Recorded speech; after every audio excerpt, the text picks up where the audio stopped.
ಎಲ್ಲರಿಗೂ ನಮಸ್ಕಾರ ಸ್ನೇಹಿತರೆ.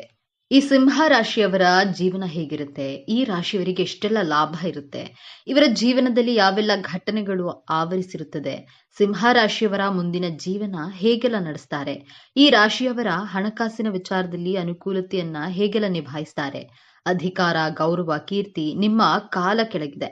ಇದು ಕೇವಲ ಕಲ್ಪನೆಯಲ್ಲ, ಇದು ಸಿಂಹ ರಾಶಿಯಲ್ಲಿ ಜನಿಸಿದವರ ಹುಟ್ಟುಗುಣ. ಆದ್ರೆ ಜಗತ್ತನ್ನೇ ಆಳುವ ಈ ರಾಜನ ಹೃದಯದೊಳಗೆ ಅಡಗಿರುವ ಭಾವನೆಗಳೇನು, ಸೂರ್ಯನಂತೆ ಪ್ರಜ್ವಲಿಸುವ ಇವರ ವ್ಯಕ್ತಿತ್ವದ ಹಿಂದೆ ಇನ್ಯಾರಿಗೂ ಕಾಣದ ಕರಾಳ ಸತ್ಯ ಇದೆ. ಬನ್ನಿ. ಸಿಂಹ ರಾಶಿಯ ಬಂಧುಗಳೇ, ನೀವು ಈಗ ನೋಡುತ್ತಿರುವ ಈ ವಿಡಿಯೋ ಆಕಸ್ಮಿಕವಾಗಿ ನಿಮ್ಮ ಮುಂದೆ ಬಂದಿಲ್ಲ.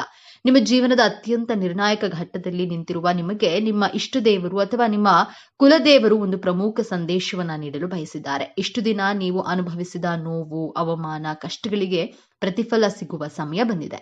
ನಿಮ್ಮ ಜೀವನದ ದಿಕ್ಕು ಯಶಸ್ಸಿನ ಉತ್ತುಂಗಕ್ಕೆ ಇರುತ್ತದೆ ಅಥವಾ ಮತ್ತೆ ಪಾತಾಳಕ್ಕೆ ಕುಸಿಯುತ್ತದೆ. ಈಗ ನಿಮ್ಮ ಭವಿಷ್ಯವನ್ನ ನಿರ್ಧರಿಸಲಿವೆ. ಈ ಸಮಯದಲ್ಲಿ ನಿಮಗೆ ಎದುರಾಗಲಿರುವಂತಹ ದೊಡ್ಡ ಕಠಿಣ ಸವಾಲು ಯಾವುದು, ಅದರಿಂದ ಪಾರಾಗುವುದು ಹೇಗೆ ತಿಳಿಯಲು ಈ ವಿಡಿಯೋವನ್ನ ಸಂಪೂರ್ಣವಾಗಿ ನೋಡಿ. ಯಾಕಂದ್ರೆ ಇದು ನಿಮಗಾಗಿ ಬಂದಿರುವ ದೈವಿಕ ಸಂದೇಶ. ಹಾಗೆ ಜೈ ಉಗ್ರ ನರಸಿಂಹ ಎಂದು ಕಾಮೆಂಟ್ ಮಾಡಿ. ಹಾಗೆ ತಪ್ಪದೇ ವಿಡಿಯೋಗೆ ಲೈಕ್ ಮಾಡಿ. ಮೊದಲಿಗೆ ಇಷ್ಟು ದಿನ ನೀವು ಕಷ್ಟಪಟ್ಟಿದ್ದು ಯಾಕೆ ಎಂದು ತಿಳಿಯೋಣ. ಕಳೆದ ಕೆಲವು ವರ್ಷಗಳಿಂದ, ವಿಶೇಷವಾಗಿ ಈ 2 ವರ್ಷಗಳಲ್ಲಿ ನೀವು ಅನುಭವಿಸಿದ ಯಾತನೆ ಅಷ್ಟಿಷ್ಟಲ್ಲ. ಹೇಳಿಕೊಳ್ಳಲಾಗದ ನೋವು, ಕಾರಣವೇ ಇಲ್ಲದ ಅಪವಾದಗಳು, ಕೈಗೆ ಬಂದ ತುತ್ತು ಬಾಯಿಗೆ ಬಾರದ ಸ್ಥಿತಿ, ಆರ್ಥಿಕವಾಗಿ ಎಷ್ಟೊಂದು ಕಷ್ಟ ಎದುರಿಸಿದ್ದೀರಿ ಅಂದ್ರೆ ನಾಳೆ ಎನ್ನುವ ಚಿಂತೆ ನಿಮ್ಮನ್ನ ರಾತ್ರಿ ನಿದ್ದೆ ಮಾಡಲು ಬಿಡಲಿಲ್ಲ. ನಿಮ್ಮದಲ್ಲದ ತಪ್ಪಿಗೆ ನೀವು ಅವಮಾನ ಎದುರಿಸಬೇಕಾಯಿತು. ನೀವು ಪ್ರಾಣಕ್ಕಿಂತ ಹೆಚ್ಚಾಗಿ ನಂಬಿದವರೇ ನಿಮಗೆ ಬೆನ್ನಿಗೆ ಚೂರಿ ಹಾಕಿದ್ರು. ಇದಕ್ಕೆಲ್ಲ ಕಾರಣ ಏನು? ನಿಮ್ಮ ಪ್ರಯತ್ನದಲ್ಲಿ ಯಾವುದೇ ದೋಷವಿರಲಿಲ್ಲ. ಆದ್ರೆ ಗ್ರಹಗಳ ಸ್ಥಿತಿ, ವಿಶೇಷವಾಗಿ ಶನಿ ಮಹಾತ್ಮನ ದೃಷ್ಟಿ ಮತ್ತು ರಾಹುಕೇತುಗಳ ಸಂಚಾರವು ನಿಮ್ಮ ಅಕ್ಷರಶಃ ಹಿಂಡಿ ಹಿಪ್ಪೆ ಮಾಡಿತ್ತು. ಇದು ನಿಮ್ಮ ಜೀವನದ ಒಂದು ಅಗ್ನಿ ಪರೀಕ್ಷೆಯಾಗಿತ್ತು. ದೇವರು ನಿಮ್ಮನ್ನ ಶುದ್ಧ ಚಿನ್ನವನ್ನಾಗಿ ಮಾಡಲು ಇಷ್ಟೆಲ್ಲ ಪರೀಕ್ಷೆಗಳನ್ನ ಕೊಟ್ಟನು. ಆದ್ರೆ ಆ ಕಷ್ಟದ ದಿನಗಳು, ಆ ಕರಾಳ ಅಧ್ಯಾಯ ಈಗ ಮುಗಿಯುವ ಹಂತಕ್ಕೆ ಬಂದಿದೆ. ಹೌದು, ಈ ಸಮಯವನ್ನ ನಿಮ್ಮ ಜೀವನದ ಸುವರ್ಣ ಯುಗ ಎಂದು ಬರೆದಿಟ್ಕೊಳ್ಳಿ. ಗುರುಬಲದ ಸಂಪೂರ್ಣ ಕೃಪೆ ಮತ್ತು ನೀವು ಪಟ್ಟ ಶ್ರಮಕ್ಕೆ ಶನಿ ಮಹಾತ್ಮನು ಈಗ ಪ್ರತಿಫಲವನ್ನ ನೀಡಲು ಸಿದ್ಧನಾಗಿದ್ದಾನೆ. ನಿಮ್ಮ ಜೀವನದ ಪ್ರತಿಯೊಂದು ಕ್ಷೇತ್ರವು ಹೇಗೆ ಅದ್ಭುತವಾಗಿ ಬದಲಾಗುತ್ತೆ ಎಂದು ಈಗ ಒಂದೊಂದಾಗಿ ನೋಡೋಣ.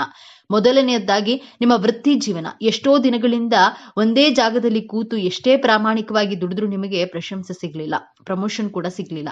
ನಿಮ್ಮ ಮೇಲಾಧಿಕಾರಿಗಳು ನಿಮ್ಮನ್ನ ಗುರುತಿಸುತ್ತಲೇ ಇರಲಿಲ್ಲ. ಆದ್ರೆ ಈ ಉತ್ತಮ ಸಮಯದಲ್ಲಿ ಗ್ರಹಗಳ ಸಂಚಾರವು ನಿಮ್ಮ ವೃತ್ತಿ ಸ್ಥಾನವನ್ನ ಅತ್ಯಂತ ಬಲಪಡಿಸುತ್ತಿದೆ. ಯಾರು ನಿಮ್ಮನ್ನ ತುಳಿಯಲು ಪ್ರಯತ್ನಿಸ್ತಿದ್ರೋ ಅವರೇ ನಿಮ್ಮ ಸಹಾಯವನ್ನ ಕೇಳಿ ಬರುವ ಸಮಯವಿದು. ಅನಿರೀಕ್ಷಿತವಾಗಿ ಒಂದು ದೊಡ್ಡ ಜವಾಬ್ದಾರಿ ಅಥವಾ ನೀವು ವರ್ಷಗಳಿಂದ ಕಾಯುತ್ತಿದ್ದ ಕೆಲಸ ನಿಮ್ಮ ಕೈ ಸೇರಲಿದೆ. ಇನ್ನು ಉದ್ಯೋಗ ಬದಲಾವಣೆ ಮಾಡಬೇಕು ಎಂದುಕೊಂಡವರಿಗೆ, ಈಗಿರುವ ಕೆಲಸ ಬಿಡಬೇಕಾ ಬೇಡವಾ ಎಂಬ ಮಹಾ ಗೊಂದಲದಲ್ಲಿದ್ದ ನಿಮಗೆ ಈ ಸಮಯ ಅತ್ಯಂತ ಶುಭ ಸಮಯ.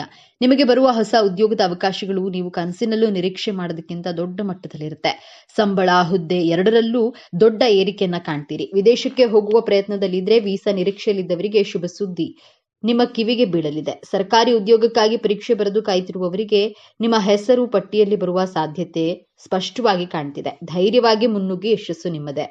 ಎರಡನೆಯದಾಗಿ ಶತ್ರುಗಳ ಕಾಟ ಮತ್ತು ಕೋರ್ಟ್ ಕಚೇರಿ ವಿಚಾರಗಳು. ನಿಮ್ಮ ಬೆನ್ನ ಹಿಂದೆ ಮಾತನಾಡುವವರು, ನಿಮ್ಮ ಏಳಿಗೆಗಳನ್ನ ಸಹಿಸದ ಗುಪ್ತ ಶತ್ರುಗಳು, ನಿಮ್ಮ ವಿರುದ್ಧವೇ ಪಿತೂರಿ ಮಾಡುವವರಿಂದ ನೀವು ಬಹಳಷ್ಟು ನೊಂದಿದ್ದೀರಿ.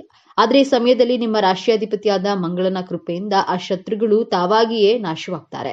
ಅವರ ನಿಜ ಬಣ್ಣ ಎಲ್ಲರ ಮುಂದೆ ಬಯಲಾಗುತ್ತೆ. ನಿಮಗೆ ಕೆಟ್ಟದ್ದು ಬಯಸಿದವರು ಅವರೇ ದೊಡ್ಡ ಕಷ್ಟಕ್ಕೆ ಸಿಲುಕೋದನ್ನ ನೀವು ನಿಮ್ಮ ಕಣ್ಣಾರೆ ಕಾಣ್ತೀರಿ. ನಿಮ್ಮ ಮೇಲಿದ್ದ ದೃಷ್ಟಿದೋಷ, ನಕಾರಾತ್ಮಕ ಶಕ್ತಿಗಳು ಸಂಪೂರ್ಣವಾಗಿ ದೂರವಾಗಲಿವೆ. ಇನ್ನು ಆಸ್ತಿ ವಿವಾದ, ಸುಳ್ಳು ಕೇಸುಗಳು ಅಥವಾ ವಿಚ್ಛೇದನದಂತಹ ಕೋರ್ಟ್ ಕಚೇರಿ ವಿಚಾರಗಳಲ್ಲಿ ಸಿಲುಕಿ ವರ್ಷಗಳಿಂದ ಅಲೆದು ನಿಮ್ಮ ಸಮಯ, ಹಣ ಮತ್ತು ಮಾನಸಿಕ ನೆಮ್ಮದಿ ಎಲ್ಲವೂ ಹಾಳಾಗಿತ್ತು. ಆದ್ರೆ ಇದೀಗ ದೈವಿಕ ನ್ಯಾಯ ನಿಮ್ಮ ಪರವಾಗಿ ನಿಲ್ಲಲಿದೆ. ಕೇಸಿನಲ್ಲಿ ನಿಮಗೆ ಜಯ ಸಿಗೋದು ನಿಶ್ಚಿತ. ನಿಮ್ಮ ಮೇಲಿದ್ದ ಅಪವಾದಗಳು ಸುಳ್ಳು ಎಂದು ಸಾಬೀತಾಗುತ್ತೆ. ನಿಮ್ಮ ಆಸ್ತಿ, ನಿಮ್ಮ ಗೌರವ ನಿಮಗೆ ಮರಳಿ ಸಿಗಲಿದೆ. ಮೂರನೆಯದಾಗಿ ಗಂಡ ಹೆಂಡತಿಯ ಸಂಬಂಧ, ಸಣ್ಣ ಸಣ್ಣ ವಿಷಯಕ್ಕೂ ಜಗಳ, ಅನಗತ್ಯ ಮನಸ್ತಾಪ, ಇಬ್ಬರ ನಡುವೆ ಮೂರನೇ ವ್ಯಕ್ತಿಯ ಪ್ರವೇಶದಿಂದ ಸಂಬಂಧವು ಹಳಸಿ ಹೋಗಿತ್ತು. ವಿಚ್ಛೇದನದ ಅಂಚಿಗೆ ತಲುಪಿದ್ದೀರಿ. ಆದ್ರೆ ಈ ಶುಭ ಸಮಯದಲ್ಲಿ ನಿಮ್ಮಿಬ್ಬರ ನಡುವಿನ ಪ್ರೀತಿಯನ್ನ ಮತ್ತೆ ಚಿಗುರಿಸುತ್ತದೆ. ಗುರುಬಲದಿಂದ ನಿಮ್ಮ ನಡುವಿನ ಎಲ್ಲಾ ತಪ್ಪು ತಿಳುವಳಿಕೆಗಳು ದೂರವಾಗಿ ಅನ್ಯೂನ್ಯತೆ ಹೆಚ್ಚುತ್ತದೆ. ನಿಮ್ಮ ಸಂಬಂಧ ಮತ್ತೆ ಮೊದಲಿನಂತೆ ಮಧುರವಾಗಲಿದೆ. ಇನ್ನು ಮದುವೆಯಾಗದ ಸಿಂಹರಾಶಿಯ ಯುವಕ ಯುವತಿಯರಿಗೆ ಉತ್ತಮವಾದ ಸಂಬಂಧವನ್ನ ಕೊಡಬಲ್ಲಿರಿ. ನಿಮ್ಮ ಮದುವೆ ನಿಶ್ಚಯವಾಗುವ ಎಲ್ಲಾ ಸಂಭವವಿದೆ. ಹಾಗೆ ಸಂತಾನ ಭಾಗ್ಯಕ್ಕಾಗಿ ಎಷ್ಟು ವರ್ಷಗಳಿಂದ ಕಾಯ್ತಿದ್ದ ದಂಪತಿಗಳಿಗೆ ವೈದ್ಯರ ಬಳಿ ಅಲೆದು ಸಾಕಾಗಿ ಪೂಜೆ ವ್ರತಗಳನ್ನ ಮಾಡಿ ಕಣ್ಣೀರು ಹಾಕಿದ್ದೀರಿ. ನಿಮ್ಮ ಈ ನೋವಿನ ಕಣ್ಣೀರಿಗೆ ಈಗ ಬೆಲೆ ಸಿಗಲಿದೆ. ಸಂತಾನ ಕಾರಕನಾದ ಗುರುವು ಗುರುವು ನಿಮ್ಮ ಪಂಚಮ ಸ್ಥಾನವನ್ನ ಬಲಪಡಿಸುತ್ತಿದ್ದಾನೆ. ನಿಮ್ಮ ಮನೆಯಲ್ಲಿ ತೊಟ್ಟಿಲು ತೂಗುವ ಶುಭ ಸುದ್ದಿ ನಿಮ್ಮ ಕಿವಿಗೆ ಬೀಳಲಿದೆ. ನಿಮ್ಮ ವಂಶ ಬೆಳಗಲು ಒಬ್ಬ ಕುಲದೀಪಕನ ಆಗಮನವಾಗಲಿದೆ. ನಾಲ್ಕನೆಯದಾಗಿ ನಿಮ್ಮ ಮಕ್ಕಳ ವಿದ್ಯಾಭ್ಯಾಸ, ನಿಮ್ಮ ಮಕ್ಕಳ ಹಠಮಾರಿತನ, ಓದಿನಲ್ಲಿ ಗಮನ ಇಲ್ಲದಿರುವುದು ಅಥವಾ ಅವರ ಆರೋಗ್ಯದ ಬಗ್ಗೆ ನಿಮಗೆ ದೊಡ್ಡ ಚಿಂತೆಯಾಗಿತ್ತು. ಅವರು ದಾರಿ ತಪ್ಪಿದ್ದಾರೆ ಎಂಬ ಭಯ ನಿಮ್ಮನ್ನ ಕಾಡ್ತಿತ್ತು. ಆದರೆ ಇದೀಗ ನಿಮ್ಮ ಮಕ್ಕಳಲ್ಲಿ ಅದ್ಭುತವಾದ ಸಕಾರಾತ್ಮಕ ಬದಲಾವಣೆಯನ್ನ ಕಾಣ್ತೀರಿ. ಅವರೇ ಜವಾಬ್ದಾರಿಯಿಂದ ಓದಲು ಪ್ರಾರಂಭಿಸುತ್ತಾರೆ. ಉನ್ನತ ಶಿಕ್ಷಣಕ್ಕಾಗಿ ಅವರು ಬಯಸಿದ ಕಾಲೇಜಿನಲ್ಲಿ ಸೀಟು ಸಿಗಲಿದೆ. ಅವರ ಆರೋಗ್ಯದಲ್ಲಿ ಚೇತರಿಕೆ ಕಂಡು, ಅವರ ನಡವಳಿಕೆಯಲ್ಲಿ ಸಕಾರಾತ್ಮಕ ಬದಲಾವಣೆ ಕಂಡು ಸಮಾಜದಲ್ಲಿ ನಿಮಗೊಂದು ಹೆಮ್ಮೆ ಮತ್ತು ಗೌರವವನ್ನ ತಂದುಕೊಡ್ತಾರೆ. ನಿಮ್ಮ ಚಿಂತೆ ದೂರವಾಗಲಿದೆ. ಐದನೆಯದಾಗಿ ನಿಮ್ಮ ಆರ್ಥಿಕ ಸ್ಥಿತಿ ಮತ್ತು ಅತ್ಯಂತ ಪ್ರಮುಖವಾದ ಬದಲಾವಣೆ, ನೀವು ನಂಬಿಕೊಟ್ಟ ಸಾಲ, ಆಪ್ತರಿಗೆ ಕೊಟ್ಟ ಹಣ ವಾಪಸ್ ಬಾರದೆ ನೀವು ಮೋಸ ಹೋಗಿದ್ರೆ ಆ ಹಣ ಇನ್ನೇನು ಬರೋದಿಲ್ಲ ನೀವು ಎಂದು ಕೈ ಚೆಲ್ಲಿದ್ದೀರಿ. ಆದ್ರೆ ಈಗ ಯಾರು ನಿಮ್ಮಿಂದ ಹಣ ಪಡೆದಿದ್ರೋ ಅವರೇ ನಿಮ್ಮನ್ನ ಹುಡುಕಿಕೊಂಡು ಬಂದು ನಿಮ್ಮ ಹಣವನ್ನ ವಾಪಸ್ ಕೊಡುವ ಚಮತ್ಕಾರ ನಡೆಯಲಿದೆ. ಅಥವಾ ಕಾನೂನಿನ ಮೂಲಕವಾದ್ರೂ ನಿಮ್ಮ ಹಣ ನಿಮ್ಮ ಕೈ ಸೇರುವುದು ಖಚಿತ. ಇಷ್ಟೇ ಅಲ್ಲ, ಅನಿರೀಕ್ಷಿತ ಧನಾಗಮನ, ಆರ್ಥಿಕ ಸಂಕಷ್ಟದಿಂದ ತತ್ತರಿಸಿ ಹೋಗಿದ್ದ ನಿಮಗೆ ಈಗ ನೀವು ನಿರೀಕ್ಷೆ ಮಾಡದ ಮೂಲಗಳಿಂದ ಬಹುಶಃ ಹಳೆಯ ಹೂಡಿಕೆಯ ಮೂಲಕ ಅಥವಾ ಪಿತ್ರಾರ್ಜಿತ ಆಸ್ತಿ ಪಾಲು ದೊರೆಯುವ ಮೂಲಕ ದೊಡ್ಡ ಮೊತ್ತದ ಹಣ ಹರಿವು ಬರಲಿದೆ. ನಿಮ್ಮ ಎಲ್ಲಾ ಸಾಲಗಳು ತೀರಿ ನೀವು ಸಾಲ ಮುಕ್ತರಾಗುವ ಸಮಯವಿದು.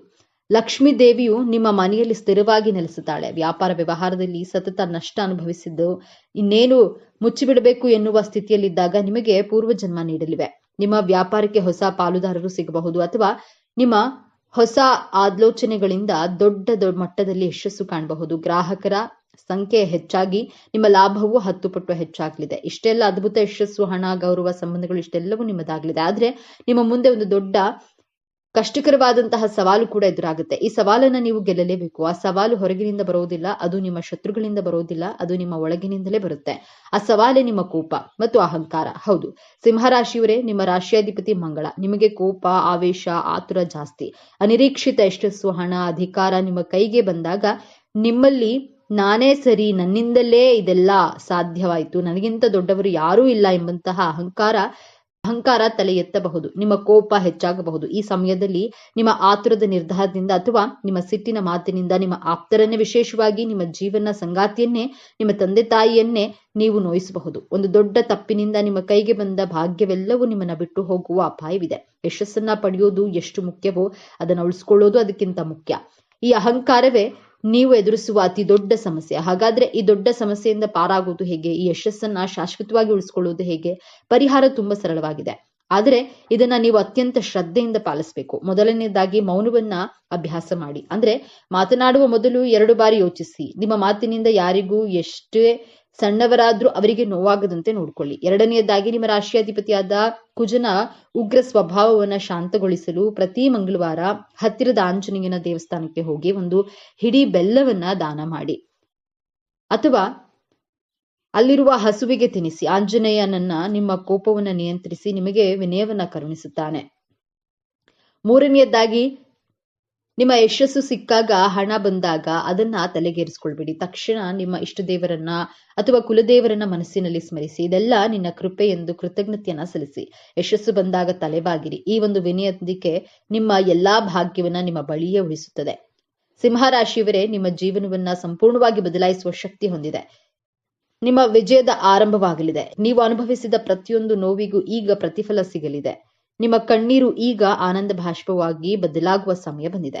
ನೆನಪಿಡಿ, ಈ ವಿಡಿಯೋ ನಿಮಗೆ ತಲುಪಿದ್ದು ಆಕಸ್ಮಿಕವಲ್ಲ. ಇದು ನಿಮ್ಮ ಇಷ್ಟ ದೇವರು ನಿಮಗೆ ನೀಡುತ್ತಿರುವ ಸ್ಪಷ್ಟ ಸಂದೇಶ. ಈ ಅದ್ಭುತ ಸಮಯವನ್ನ ಸದುಪಯೋಗಪಡಿಸಿಕೊಳ್ಳಿ. ನಿಮ್ಮ ಜೀವನದ ಹೊಸ ಅಧ್ಯಾಯಕ್ಕೆ ತಯಾರಾಗಿರಿ. ನಿಮ್ಮ ನಂಬಿಕೆಯ ಸಂಕೇತವಾಗಿ ನಿಮ್ಮ ಜೀವನ ಬದಲಾಗಬೇಕು ಎನ್ನುವ ಸಂಕಲ್ಪದೊಂದಿಗೆ ತಪ್ಪದೆ ನಿಮ್ಮ ಕುಲದೇವರ ಅಥವಾ ನಿಮ್ಮ ಇಷ್ಟ ದೇವರ ಹೆಸರನ್ನ ಕಾಮೆಂಟ್ ಮಾಡಿ. ಆ ಭಗವಂತನು ನಿಮ್ಮನ್ನ ಸದಾ ಕಾಪಾಡಲಿ. ಸರ್ವೇ ಜನೋ ಸುಖಿನೋ ಭವಂತು. ಇದೇ ತರಹದ ಜ್ಯೋತಿಷಕ್ಕೆ ಸಂಬಂಧಪಟ್ಟಂತಹ ವಿಡಿಯೋ ನೋಡಲು ನಮ್ಮ ಚಾನೆಲ್ಗೆ ಸಬ್ಸ್ಕ್ರೈಬ್ ಆಗಿ, ಈ ವಿಡಿಯೋಗೆ ಲೈಕ್ ಮಾಡಿ, ಶೇರ್ ಮಾಡಿ.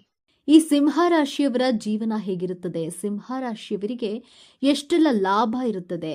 ಇವರ ಜೀವನದಲ್ಲಿ ಯಾವೆಲ್ಲ ಘಟನೆಗಳು ಆವರಿಸುತ್ತದೆ? ಸಿಂಹ ರಾಶಿಯವರ ಮುಂದಿನ ಜೀವನ ಹೇಗೆಲ್ಲ ನಡೆಸ್ತಾರೆ? ಈ ರಾಶಿಯವರ ಹಣಕಾಸಿನ ವಿಚಾರದಲ್ಲಿ ಅನುಕೂಲತೆಯನ್ನ ಹೇಗೆಲ್ಲ ನಿಭಾಯಿಸ್ತಾರೆ? ಸಿಂಹ ರಾಶಿಯವರ ಮನಸ್ಸಿನಲ್ಲಿ ಅಡಗಿರುವ ಅವ್ಯಕ್ತ ನಿಗೂಢ ಭಯದ ಬಗ್ಗೆ ಈ ವಿಡಿಯೋದಲ್ಲಿ ತಿಳಿಸಿಕೊಡಲಿದ್ದೇನೆ. ಅದಕ್ಕೂ ಮೊದಲು ನೀವೇನಾದರೂ ದೇವರು ಮತ್ತು ಜ್ಯೋತಿಷ್ಯ ಶಾಸ್ತ್ರವನ್ನ ನಂಬೋದಾದ್ರೆ ಈ ವಿಡಿಯೋಗೆ ಈಗಲೇ ಒಂದು ಲೈಕ್ ಕೊಟ್ಟು ಹಾಗೆಯೇ ತಪ್ಪದೆ ನಮ್ಮ ಚಾನೆಲ್ಗೆ ಸಬ್ಸ್ಕ್ರೈಬ್ ಮಾಡಿಕೊಳ್ಳಿ. ಸಿಂಹ ರಾಶಿಯವರು ಸಿಂಹದಂತೆ ಗಾಂಭೀರ್ಯತೆ ಮತ್ತು ಸಿಂಹದಂತೆ ಸಿಂಹದ ರೀತಿಯಾಗಿಯೇ ಜೀವನವನ್ನ ನಡೆಸ್ತಾರೆ. ಭಯ ಪಡೋದು ಮನುಷ್ಯನ ಸಹಜ ಗುಣ. ಒಬ್ಬೊಬ್ಬರಿಗೆ ಒಂದೊಂದು ವಿಚಾರದಲ್ಲಿ ಭಯವಿರುತ್ತೆ, ಆತಂಕವಿರುತ್ತೆ. ಎಲ್ಲರೂ ಭೂತ ಪ್ರೇತಗಳಿಗೆ ಮಾತ್ರ ಎದುರುಕೊಳ್ಬೇಕು ಎಂದೇನಿಲ್ಲ. ಭವಿಷ್ಯತ್ ಕಾಲದ ಬಗ್ಗೆ ಚಿಂತಿಸಿ ಭಯಪಡ್ತಾರೆ. ಜಾತಕದ 6, 8, 12ನೇ ಭಾವದಿಂದ ನಿಮ್ಮ ಮನಸ್ಸಿನ ಭಯದ ಮೂಲ ಹಾಗೂ ಕಾರಣವನ್ನ ಕಂಡುಹಿಡಿಯಬಹುದು. 6ನೇ ಭಾವದಿಂದ ರೋಗ ಋಣ ಶತ್ರುವಿನ ಭಯವಿರುತ್ತದೆ. 8ನೇ ಭಾವದಿಂದ ಜೀವನದ ಆಕಸ್ಮಿಕ ಘಟನೆಗಳ ಭಯವನ್ನ ಕಂಡುಹಿಡಿಯಬಹುದು. 12ನೇ ಭಾವದಿಂದ ಗಳಿಸಿದ ಹಣವನ್ನ ಹಾಗೂ ವ್ಯಕ್ತಿಗಳನ್ನ ಸಂಬಂಧಗಳನ್ನ ಕಳೆದುಕೊಳ್ಳುವಂತಹ ಭಯವಿರುತ್ತದೆ. ಕಾಲಪುರುಷನ ಕುಂಡಲಿಯಲ್ಲಿ ಸಿಂಹ ರಾಶಿ 5ನೇ ಭಾವವಾಗಿದೆ. ಈ ರಾಶಿಯ ಅಧಿಪತಿ ಗ್ರಹಗಳ ರಾಜನಾದಂತಹ ಸೂರ್ಯ ಗ್ರಹ. ಪಂಚತತ್ವಗಳಲ್ಲಿ ಇದು ಅಗ್ನಿತತ್ವ ರಾಶಿಯಾಗಿದೆ. ಪಂಚಮಾಧಿಪತಿ ಗುರುಗ್ರಹ, ನವಮಾಧಿಪತಿ ಮಂಗಳ ಗ್ರಹ. ಸೂರ್ಯ ಎಂದ್ರೆ ಆತ್ಮಕಾರಕ, ಶಕ್ತಿಗೆ ಕಾರಕ, ಉತ್ಸಾಹಕ್ಕೆ ಕಾರಕ. ಗುರುಗ್ರಹ ಎಂದರೆ ಜ್ಞಾನಕಾರಕ, ಜೀವಕಾರಕ, ಧನಕಾರಕ. ಮಂಗಳ ಗ್ರಹ ಎಂದರೆ ಶಕ್ತಿಕಾರಕ, ಉತ್ಸಾಹಕ್ಕೆ ಕಾರಕ, ರಕ್ತಕ್ಕೆ ಕಾರಕ, ಶಿಸ್ತಿಗೆ ಕಾರಕ ಗ್ರಹವಾಗಿದೆ. ಜಾತಕದಲ್ಲಿ ಈ 3 ಗ್ರಹಗಳ ಬಲದಿಂದ ಸಿಂಹರಾಶಿಯವರು ಬಹಳ ಆಕರ್ಷಕ ಆತ್ಮವಿಶ್ವಾಸದ ಗುಣದಿಂದ ಎಲ್ಲರನ್ನ ತನ್ನ ಕಡೆ ಆಕರ್ಷಿಸ್ತಾರೆ. ಈ ರಾಶಿಯ ಚಿಹ್ನೆ ಸಿಂಹವಾಗಿರೋದ್ರಿಂದ ನೀವು ಸಿಂಹದ ರೀತಿಯಲ್ಲಿ ಗರ್ಜಿಸ್ತೀರಾ, ನೇರವಾಗಿ ದಿಟ್ಟವಾಗಿ ಮಾತನಾಡ್ತೀರಾ. ನೀವು ಎಷ್ಟೇ ಪ್ರಯತ್ನ ಪಟ್ಟರೂ ನಿಧಾನವಾಗಿ ಮೇಲು ಧ್ವನಿಯಲ್ಲಿ ಮಾತನಾಡಲು ಸಾಧ್ಯವಾಗೋದೇ ಇಲ್ಲ. ನಿಮ್ಮ ಧ್ವನಿ ಇರೋದೇ ಹಾಗೆ. ಜೀವನದಲ್ಲಿ ಎಷ್ಟೇ ಕಷ್ಟವಿದ್ರೂ ಬದುಕಿನ ಜೊತೆ ಕಾಂಪ್ರಮೈಸ್ ಮಾಡಿಕೊಳ್ಳೋದಿಲ್ಲ. ನೀವು ಬಳಸುವಂತಹ ಬೆಡ್ ಸ್ಪ್ರೆಡ್ ಇಂದ ಹಿಡಿದು ನೀವು ಆಫೀಸ್ನಲ್ಲಿ ಕುಳಿತುಕೊಳ್ಳುವಂತಹ ಕುರ್ಚಿಯವರೆಗೂ ಕ್ವಾಲಿಟಿಯಲ್ಲಿ ಕಾಂಪ್ರಮೈಸ್ ಆಗೋದಿಲ್ಲ. ಕ್ವಾಲಿಟಿಯನ್ನ ಹುಡುಕುತ್ತೀರಾ ಹಾಗೂ ನೀವು ಬಳಸುವಂತಹ ವಸ್ತುಗಳನ್ನ ಬೇರೆ ವ್ಯಕ್ತಿಗಳು ಉಪಯೋಗಿಸಿದ್ರೆ ನಿಮಗೆ ಇಷ್ಟವಾಗೋದಿಲ್ಲ. ಸೂರ್ಯ ಗ್ರಹ, ಮಂಗಳ ಗ್ರಹ, ಗುರುಗ್ರಹದ ಸಂಯೋಗದಿಂದ ನಿಮ್ಮಲ್ಲಿ ಬುದ್ಧಿವಂತ, ಕರ್ತವ್ಯ ನಿಷ್ಠ, ಸಮಯ ಪ್ರಜ್ಞೆ, ಸಾಹಸಿ ಗುಣ, ಆತ್ಮವಿಶ್ವಾಸವನ್ನ ಕೊಡುತ್ತದೆ. ನಿಮ್ಮ ಆತ್ಮ ಗೌರವಕ್ಕೆ ಯಾರಾದರೂ ಧಕ್ಕೆಯನ್ನ ತಂದ್ರೆ, ನೀವು ಮಾಡುವ ಕೆಲಸಗಳ ಬಗ್ಗೆ ಯಾರಾದರೂ ಹಂಗಿಸಿ ಮಾತನಾಡಿದ್ರೆ ನೀವು ಸಹಿಸೋದಿಲ್ಲ. ನಿಮ್ಮ ಸಮಯ ಪ್ರಜ್ಞೆ, ಸದಾ ಸತತ ಪ್ರಯತ್ನದಿಂದ ಕೆಲಸ ಕಾರ್ಯಗಳನ್ನ ಮಾಡಿ ಗೆಲುವಿನ ಶಿಖರವನ್ನ ಮುಟ್ಟುತ್ತೀರಾ. ನೀವು ಕೆಲಸ ಮಾಡುವ ರೀತಿ, ನಿಮ್ಮ ಯಶಸ್ಸು ಎಲ್ಲರನ್ನ ಇನ್ಸ್ಪೈರ್ ಮಾಡುತ್ತದೆ. ಸಿಂಹ ರಾಶಿ ರಾಜನ ರಾಶಿಯಾಗಿದೆ. ರಾಜನ ಪ್ರತಿಜ್ಞೆಯನ್ನ ಪ್ರಜೆಗಳು ಚಾಚೂ ತಪ್ಪದೆ ಪಾಲಿಸಿದ್ರೆ ರಾಜನಿಗೆ ಸಂತೋಷವಾಗುತ್ತೆ. ಅದನ್ನ ಬಿಟ್ಟು ಪ್ರಜೆಗಳು ರಾಜನ ನಿರ್ಣಯಗಳನ್ನ, ರಾಜನ ಆಜ್ಞೆಗಳನ್ನ ಪಾಲಿಸದಿದ್ರೆ ರಾಜನಿಗೆ ಅಸಂತೃಪ್ತಿ ಉಂಟಾಗುತ್ತದೆ. ಇದೇ ರೀತಿ ಸಿಂಹ ರಾಶಿಯವರು ನನ್ನ ಆಜ್ಞೆಯನ್ನ, ನನ್ನ ನಿರ್ಣಯಗಳನ್ನ ನನ್ನ ಕುಟುಂಬದವರು, ಸ್ನೇಹಿತರು, ಕಾರ್ಯಕ್ಷೇತ್ರದಲ್ಲಿಯೇ ಆಗಲಿ ಅಥವಾ ಬಿಸ್ನೆಸ್ ಮಾಡುವಂತಹ ಕಡೆಯಲ್ಲೇ ಆಗಲಿ ಎಲ್ಲರೂ ನನ್ನ ಆಜ್ಞೆಯನ್ನ ಪಾಲಿಸಬೇಕು ಎಂಬ ಆಸೆಯನ್ನ ಇಟ್ಕೊಂಡಿರ್ತೀರಾ. ಹಾಗೆಯೇ ಹಗಲು ರಾತ್ರಿ ಎಂದು ಲೆಕ್ಕಿಸದೆ ಕೆಲಸ ಕಾರ್ಯಗಳನ್ನ, ಬಿಸ್ನೆಸ್ಗಳನ್ನ ಮಾಡಿ ಒಂದು ಟ್ರೆಂಡ್ ಅನ್ನ ಸೆಟ್ ಮಾಡಿರ್ತೀರಾ. ನಿಮ್ಮ ಗೆಲುವಿನ ಸಾಮ್ರಾಜ್ಯವನ್ನ ಕಟ್ಕೊಂಡಿರ್ತೀರಾ. ನಾನು ನನ್ನ ಜೀವನದಲ್ಲಿ ಸೋತು ಹೋದ್ರೆ, ನನ್ನ ಗೆಲುವಿಗೆ ಸಂಕಷ್ಟ ಬಂದು ಬಿಟ್ರೆ ನನ್ನ ಕುಟುಂಬದವರು, ನನ್ನ ಸ್ನೇಹಿತರು, ಬಿಸ್ನೆಸ್ ಪಾರ್ಟ್ನರ್ ನನ್ನ ಮಾತನ್ನ ಕೇಳದಿದ್ರೆ ಏನು ಮಾಡೋದು ಎಂಬಂತಹ ಅವ್ಯಕ್ತ ಭಯದ ಜೊತೆಗೆ ನನ್ನ ಕೀರ್ತಿ, ಪ್ರತಿಷ್ಠೆಗೆ, ಗೌರವಕ್ಕೆ ಎಂದಿಗೂ ಧಕ್ಕೆ ಬಾರದೆಂಬ ಭಯ ಸದಾ ನಿಮ್ಮ ಮನಸ್ಸಿನಲ್ಲಿ ಕಾಡುತ್ತದೆ. ಜೀವನ ಅನ್ನೋದು ಸೋಲು ಗೆಲುವಿನ ಆಟ. ಗೆದ್ದವನಿಗೆ ಸೋಲಬಾರದೆಂಬ ಭಯ ಇದ್ರೆ ಸೋತವನಿಗೆ ಗೆಲ್ಲಲೇಬೇಕೆಂಬ ಛಲವಿರುತ್ತದೆ. ನನ್ನ ಅಧಿಕಾರ ಕಳೆದು ಹೋದ್ರೆ ಎಂಬ ಭಯದಿಂದ ನೀವು ಮಾನಸಿಕವಾಗಿ ಕುಗ್ಗಿ ಹೋಗ್ತೀರಾ. ಆದ್ದರಿಂದ ಈ ಭಯದಿಂದ ಹೊರಗಡೆ ಬರಲು ಆಧ್ಯಾತ್ಮಿಕ ಜ್ಞಾನ ಮಂಥನ ಅವಶ್ಯಕತೆಯಾಗಿದೆ. ನಿಮ್ಮ ಜೊತೆ ಇರುವವರ ಹಾಗೂ ನಿಮ್ಮ ಕುಟುಂಬದವರ ಸಲಹೆಗಳನ್ನ ಕಾಲಾನುಸಾರವಾಗಿ ತೆಗೆದುಕೊಳ್ಳಿ. ಇದರಿಂದ ನಿಮ್ಮ ಸಂಬಂಧಗಳನ್ನ ಗಟ್ಟಿಗೊಳಿಸಿಕೊಳ್ಳಬಹುದು. ಜೊತೆಗೆ ನಿಮ್ಮ ಮನಸ್ಸಿನ ಭಯದ ಮೇಲೆ ವಿಜಯವನ್ನ ಸಾಧಿಸಿದ್ರೆ ನಿಮ್ಮ ಗೆಲುವನ್ನ, ಅಧಿಕಾರವನ್ನ, ಯಶಸ್ಸನ್ನ ತಡೆಯಲು ಯಾರಿಂದಲೂ ಸಾಧ್ಯವಿಲ್ಲ. ಸಿಂಹರಾಶಿಯವರು ತಿಳಿಯದೆ ಯಾವ್ಯಾವುದೋ ಕೆಲಸಕ್ಕೆ ಕೈ ಹಾಕೋದಿಲ್ಲ. ನಾನು ಈ ಕೆಲಸ ಮಾಡಿದ್ರೆ ಉದ್ಧಾರ ಆಗ್ತೀನಿ, ನಾನು ಈ ಕೆಲಸ ಮಾಡಲೇಬೇಕು ಎನ್ನುವ ಗುರಿಯನ್ನ ಇಟ್ಕೊಂಡು ಅವರು ಕಾರ್ಯನ ಸಾಧಿಸಿಕೊಳ್ತಾರೆ. ಸಿಂಹರಾಶಿಯವರು ಇವರ ಕೆಲಸದಲ್ಲಿ ಯಶಸ್ಸು ಅನ್ನೋದನ್ನ ಪಡೆದುಕೊಳ್ತಾರೆ. ಇವರು ಗುರಿ ಮುಟ್ಟುವ ತನಕ ಹಿಡಿದ ಕೆಲಸವನ್ನ ಬಿಡೋದಿಲ್ಲ. ಇವರು ಯಾವುದೇ ಗುರಿ ಇಟ್ಕೊಂಡ್ರು ಆ ಕೆಲಸವನ್ನ ಮಾಡಲೇಬೇಕು, ನಾನು ಮಾಡೇ ಮಾಡ್ತೀನಿ ಎನ್ನುವಂತಹ ಗುರಿಯನ್ನ ಇಟ್ಕೊಂಡು ಇವರು ಮಾಡೇ ಮಾಡ್ತಾರೆ. ಅವರ ಗುರಿ ತಲುಪುವವರೆಗೂ ಸಹ ಬೇರೆ ಕಡೆ ತಿರುಗಿಯೂ ಸಹ ನೋಡಲ್ಲ. ಇಂತಹ ನಿರ್ಧಾರವನ್ನ ಯಾವುದೇ ಕೆಲಸದಲ್ಲಿಯೂ ಸಹ ಇವರು ಮಾಡಿ ತೋರಿಸ್ತಾರೆ. ಹಾಗಾಗಿ ಇವರಿಗೆ ಯಶಸ್ಸು ಅನ್ನೋದು, ಲಾಭ ಅನ್ನೋದು ಬಹುಬೇಗ ಬಂದ್ಬಿಡುತ್ತೆ. ಎಂತಹ ಕಷ್ಟ ಬಂದರೂ ಸಹ ಎದುರಿಸುವಂತಹ ತಾಕತ್ತು ಇವರಿಗೆ ಮಾತ್ರ ಇರುತ್ತೆ. ಏನೇ ಕಷ್ಟ ಬರಲಿ, ಎಂತಹದ್ದೇ ಸುಖ ಬರಲಿ, ನಾನು ಹಿಗ್ಗಲ್ಲ ಕುಗ್ಗಲ್ಲ ಎನ್ನುವ ಹಾಗೆ ಇವರು ಜೀವನದಲ್ಲಿ ಏನೇ ಸಮಸ್ಯೆ ಬಂದರೂ ಸಹ ಇವರ ಹಠಾನ ಇಟ್ಕೊಂಡು ಇವರು ಅದನ್ನ ಆರಾಮಾಗಿ ಎದುರಿಸ್ತಾರೆ. ಕಷ್ಟ ಹಾಗೂ ಸುಖವನ್ನ ಸರಿಸಮಾನವಾಗಿ ನೋಡ್ತಾರೆ. ಕಷ್ಟ ಬಂದ ತಕ್ಷಣ ಕುಗ್ಗಿ ಬಿಡೋದು, ಸುಖ ಬಂದ ತಕ್ಷಣ ಹಿಗ್ಗಿ ಬಿಡೋದು, ಆ ಥರ ಮನಸ್ಥಿತಿ ಅನ್ನೋದು ಇವರಿಗೆ ಇರೋದಿಲ್ಲ. ಇವರು ಕಷ್ಟ ಸುಖ ಎರಡನ್ನೂ ಸಹ ಸಮಾನವಾಗಿ ನೋಡ್ತಾರೆ. ಸಿಂಹ ರಾಶಿಯವರು ಹುಟ್ಟುತ್ತಲೇ ನಾಯಕತ್ವದ ಗುಣ ಇವರಿಗೆ ಇರುತ್ತದೆ. ಸಿಂಹ ಅಂದ್ರೇನೆ ಲೀಡರ್ಶಿಪ್ ಅಂದ್ರೆ ಸಿಂಹ. ಆ ರೀತಿ ಸಿಂಹ ರಾಶಿಯವರು ಲೀಡರ್ಶಿಪ್ ಗುಣವನ್ನ ಹುಟ್ಟುವಾಗಲಿಂದಲೇ ತಗೊಂಡು ಬಂದ್ಬಿಟ್ಟಿರ್ತಾರೆ.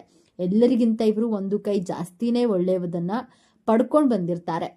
ಸಿಂಹ ರಾಶಿಯವರಿಗೆ ಸಾಧ್ಯವಾದ ಕೆಲಸ ಯಾವುದೂ ಇರೋದಿಲ್ಲ. ಇವರು ಏನೇ ಕೆಲಸ ಮಾಡಿದ್ರು ಸಹ ಅದರಲ್ಲಿ ಯಶಸ್ಸನ್ನ ಕಂಡೇ ಕಾಣ್ತಾರೆ.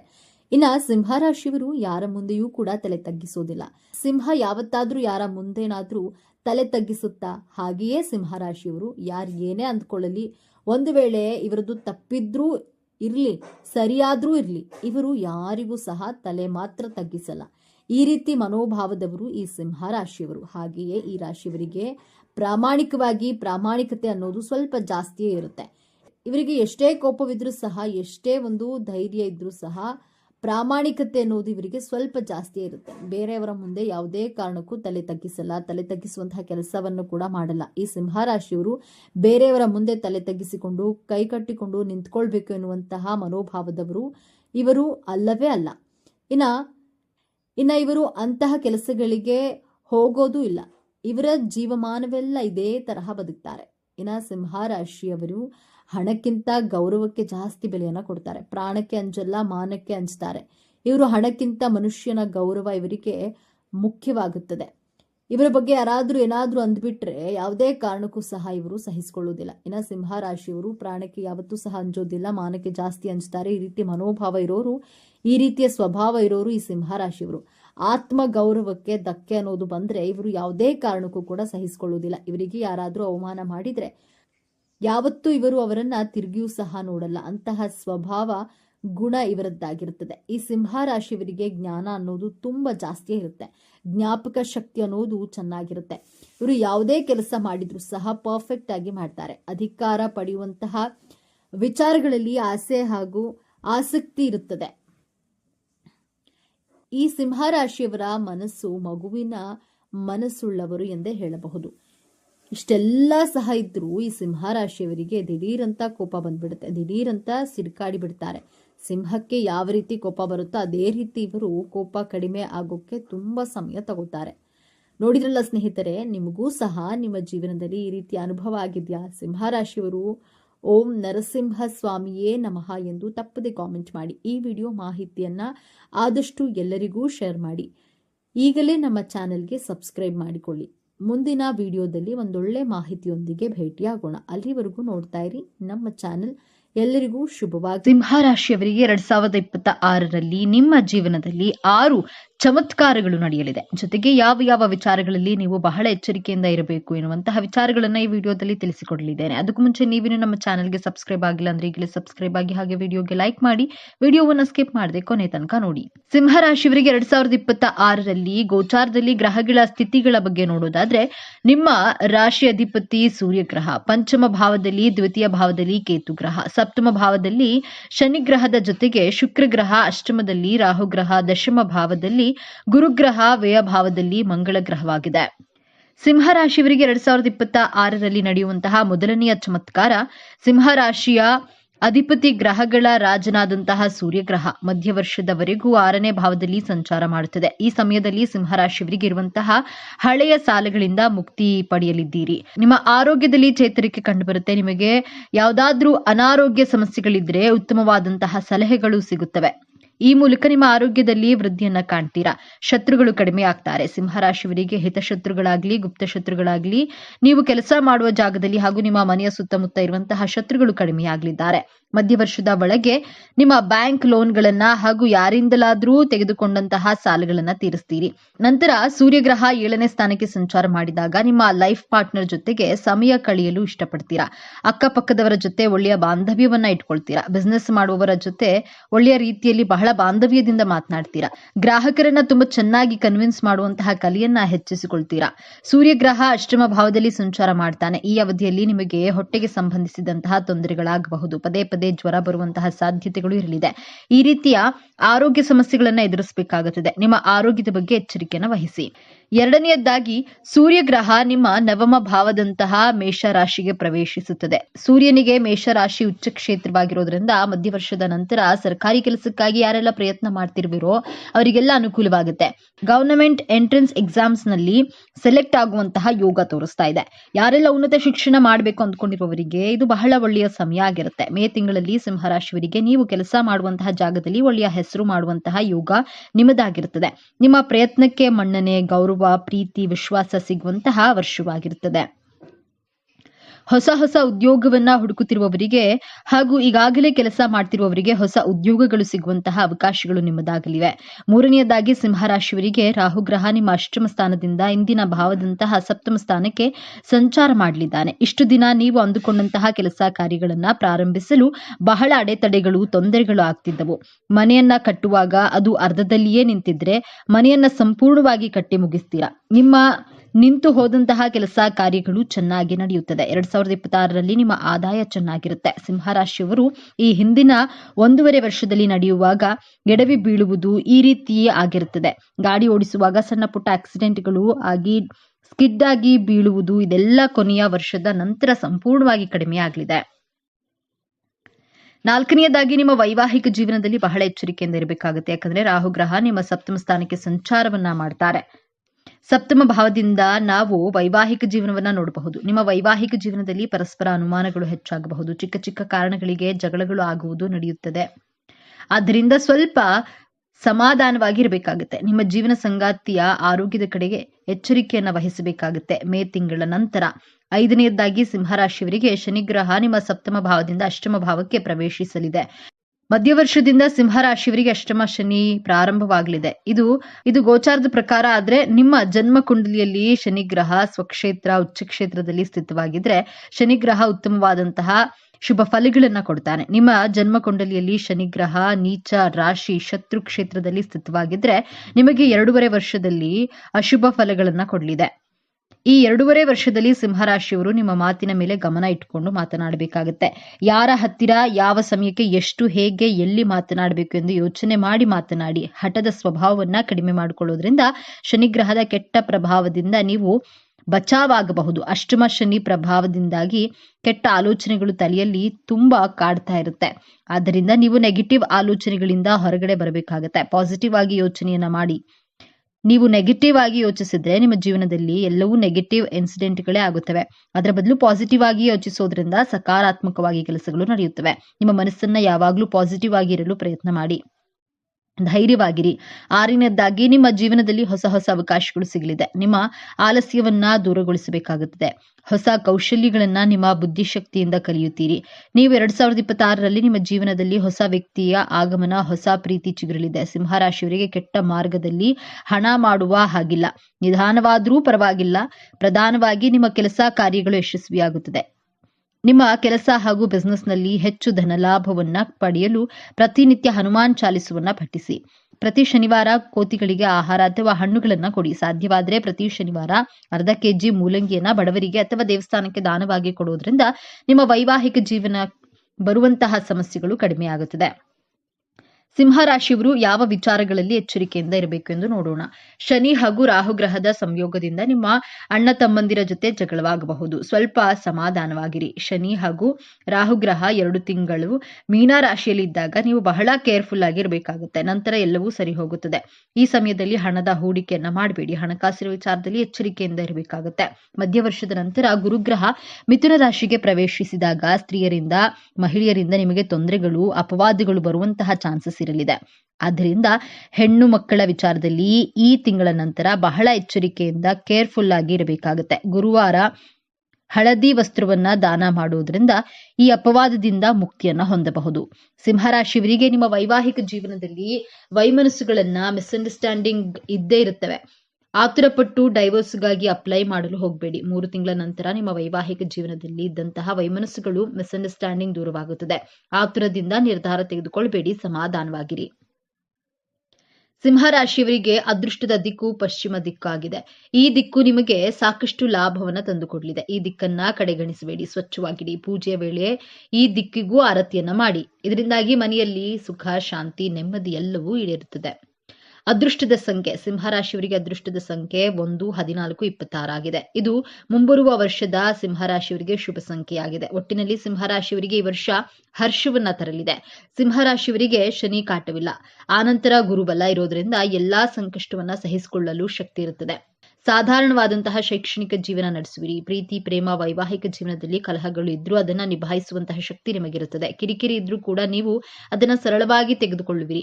ಅದನ್ನ ಸರಿ ಹೊಂದಿಸುವಂತಹ ಶಕ್ತಿ ನಿಮಗಿರುತ್ತದೆ. ಪರಿಹಾರಗಳು: ಮಾಘ ನಕ್ಷತ್ರದಲ್ಲಿ ಹುಟ್ಟಿದವರು ಪ್ರತಿ ದಿವಸ ಬಿಳಿ ಎಕ್ಕದ ಗಿಡಕ್ಕೆ ಪೂಜೆಯನ್ನ ಮಾಡಿ. ಇದು ಸಿಗಲಿಲ್ಲ ಅಂದ್ರೆ ಬಿಳಿ ಎಕ್ಕದ ಬೇರು ಅಥವಾ ಗಣಪತಿಯನ್ನ ತಂದು ಪೂಜೆಯನ್ನ ಮಾಡಿ. ಪೂರ್ವ ಪಾಲ್ಗುಣಿ ನಕ್ಷತ್ರದಲ್ಲಿ ಹುಟ್ಟಿದವರು ಪ್ರತಿನಿತ್ಯವೂ ಸುಬ್ರಹ್ಮಣ್ಯ ದೇವರ ಆರಾಧನೆಯನ್ನ ಮಾಡಬೇಕು.